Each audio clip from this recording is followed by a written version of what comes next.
នេះបងសូមផ្ញើសំដីជំរាបជូនមានន័យក្នុងអាឡ័យនឹកអូនអូវាយោអើយអាណិតដល់ចិត្តខ្ញុំផងក្នុងមានស្មោះត្រង់មានចំពោះស្នេហ៍13មិ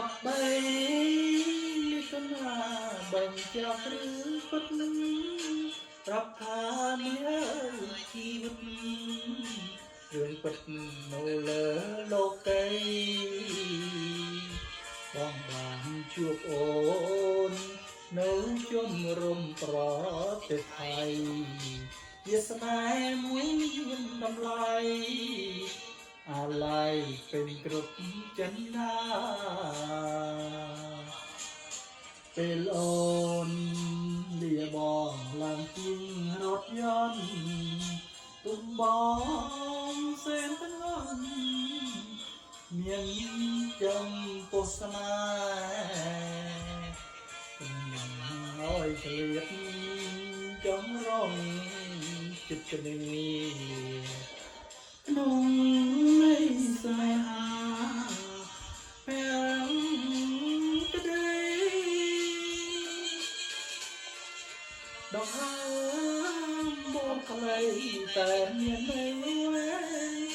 រនៅកាន់ដោយកាន់ដែរលើភពផែនដីមួយជីវិតបងបើគ្មានរូបស្រីទាំងស្មីដោយត្រីរកខ្វាំងគង្គា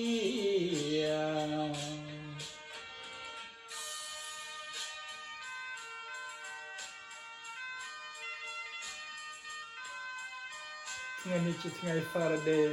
ខ្ញុំអត់មានអីទេមានតែច្រៀងលេងកំសាន្តបើខុសតោះtrongកន្លែងណាសូមប្រិយមិត្តកុំថាអីវ៉ាន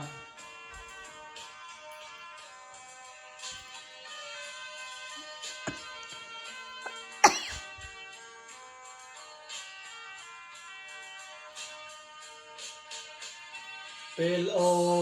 នលាបងឡើងជាងរថយន្តទុកបងសែនទាំងអន់មាន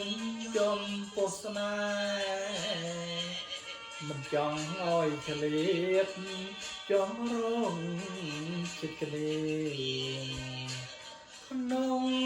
នៃស្នេហាពេលក្តីដងហើមបងក្លៃតែមានន័យវែរនៅកាន់ដោយកាន់ដែរលើភពផែនដីមួយជីវិតបងបើគ្មានរូបស្រីដូចចានរាងអាប់រស្មីដោយត្រី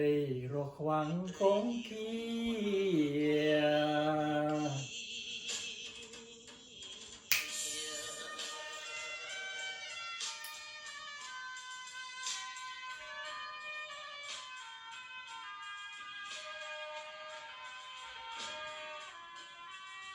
ต่อไป